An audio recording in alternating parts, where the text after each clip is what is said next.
ये ऐसा छत्तीसगढ़ है, ये ऐसा छत्तीसगढ़ है जहां पर किसी प्रकार से कोई कमी नहीं है। जो छत्तीसगढ़ वनांचल क्षेत्र से घिरा हुआ है, 2000 में जन्म हुआ, भोले भाले आदिवासियों का प्रदेश, जिसकी गर्व में छुपी है सोने हीरे की खाने। जहां त्योहारों में लगता है मेला, घेड़ी फुगड़ी अटकन बटकन खेलों का रेलम पेला। बस्तर में दंतेश्वरी, बस्तर में दंतेश्वरी, डोंगरगढ़ में बमलाई, धमतरी की दिलाई माई, तो सबको आशीर्वाद देती रायगढ़ की बूढ़ी माई, रायगढ़ की बूढ़ी माई।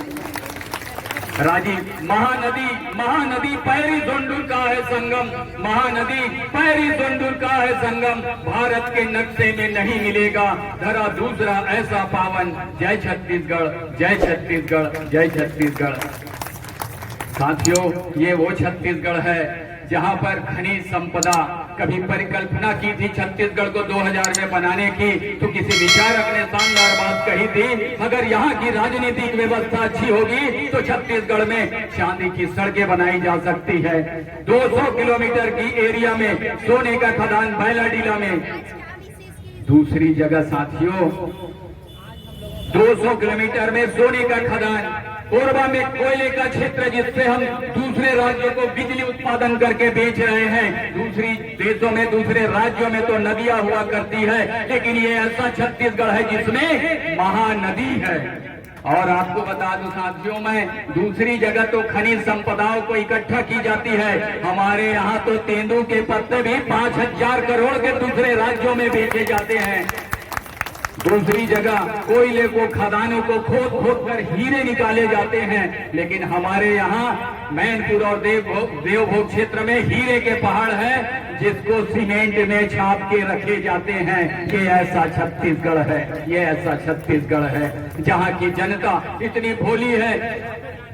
और मैं इस मंच के माध्यम से लगातार इन बातों को कहते रहूंगा कि सम्माननीय मुख्यमंत्री महोदय जी, आपसे मेरा विनम्र आग्रह प्रार्थना है कि आपके पैसे को रिलीज करने का अगर कोई सशक्त माध्यम होता है तो वो है हम सब कर्मचारी।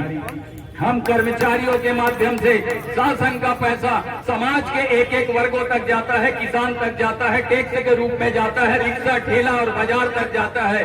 अगर हमारा डीए बढ़ता है, महंगाई बढ़ता है, जो कि हमारा मौलिक अधिकार है, अगर ये बढ़ता है तो समाज के एक एक वर्गों में वो पैसा बढ़ता है। अगर ये पैसा आप रोक के रखते हैं तो हमारे अधिकार के साथ आप हनन करते हैं। इसलिए मैं कहता हूं, जब चुनाव होता है या चुनाव के समय आता है तो कितनी आसानी से कह जाती है बात को कि हम आपके सेवक हैं, हमें आप वोट दीजिए, हमारी पार्टी को जिताइए। लोकतंत्र में कहा गया है सरकार जनता के लिए, जनता के द्वारा और जनता के ही द्वारा बनाई जाती है, लेकिन हम सब बाद में नौकर हो जाते हैं और वो सरकार हो जाते हैं। कितनी आसानी से ये बात कही जाती है।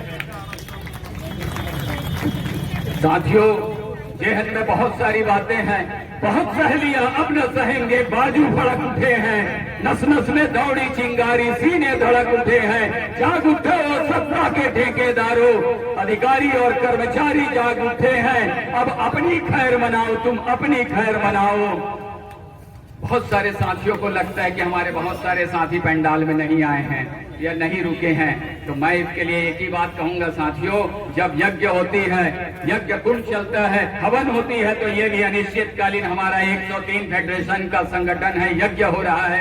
अभी भी समय है। ऐसे जयचंदों को मैं कहूंगा कि अंतिम आहुति का समय आ गया है। उतना ही लाभ मिलेगा जितना कि हम लोगों ने इस यज्ञ में दान किया, इस यज्ञ में पुण्य कमाया है।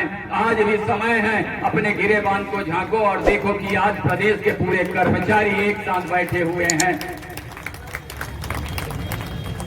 क्या हुआ जो मेरी कश्ती टूटी ही सही, क्या हुआ जो मेरी कश्ती टूटी ही सही, पर लहरों से टकराती तो है, मत संघर्ष करावी से नदियों और झीलों से, ये तो टकराती है समुंदर के कोसों मीलों से, समुंदर के कोसों मीलों से।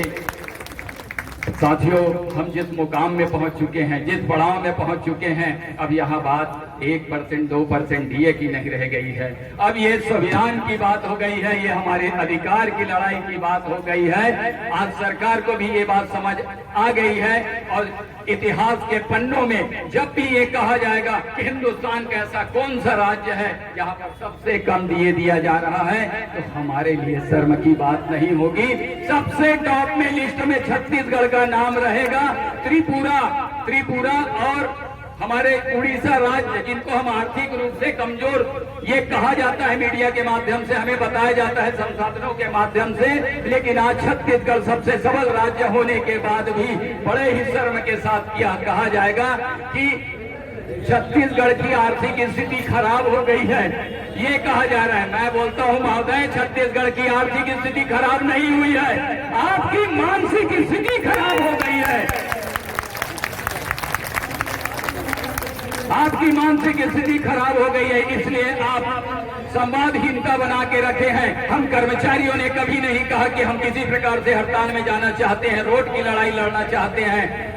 कहीं पे अवरोध और कहीं पे विरोध हो रहा है तो आपके ही कर्मचारी आपको गुमराह कर रहे हैं। कितनी आसानी से उन लोगों के साथ सौदा कर लिया गया जिन्होंने नाखून तक नहीं कटाए और अपना नाम शहीदों में लिखवाने के लिए चले गए। क्या किया इन्होंने? 5 दिन के हड़ताल में अनिश्चितकालीन की घोषणा की गई थी, हम सब लौट के अपने मुकाम में चले गए। शासन से जो वादा किया था उसे पूरा किए। 5 दिनों बाद हम सब अपने अपने स्कूल और अपने अपने दफ्तर को चले गए। आपने घोषणा किया था, जितने लोगों को रोका था उतने लोगों के साथ आपको अनिश्चितकालीन में बैठ जाना था।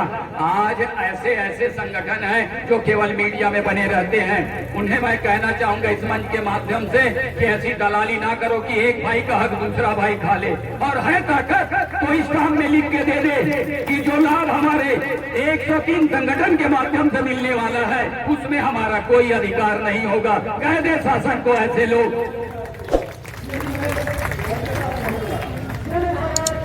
साथियों, बहुत सारी बातें हैं जहन में। हम लोग तो स्पोर्ट्स के लोग हैं, आपने देखा खेल दिवस में हमारे बच्चे किस प्रकार से कार्य करते हैं, किस